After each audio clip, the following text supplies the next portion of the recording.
हिंदी दिवस के उपलक्ष्य में मैंने बच्चों को हिंदी के महत्व को समझाते हुए एक छोटी सी कहानी लिखी है।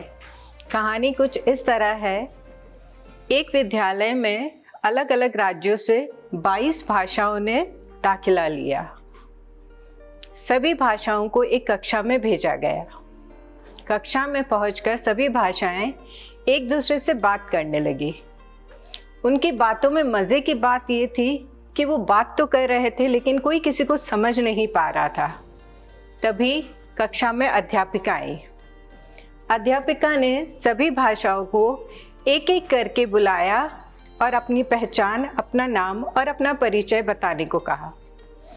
ये सुनकर सबसे पहले आई हमारी राजस्थानी भाषा।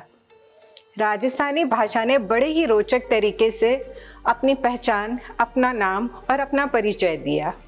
फिर आई रसगुल्ले की मिठास लिए भाषा बांग्ला। फिर आई नटखट गुजराती भाषा।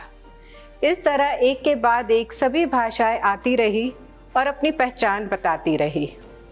अंत में आई जो भाषा, उसने जैसे ही अपना परिचय देना शुरू किया, कक्षा में चारों तरफ शांति छा गई।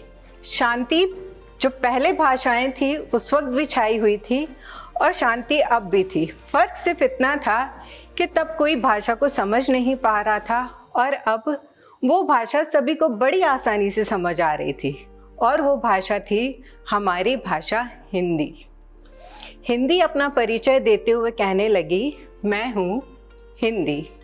सरल, सौम्य और आसानी से समझ आने वाली, लिखी जाने वाली और बोली जाने वाली भाषा हिंदी मेरी देवनागरी लिपि है।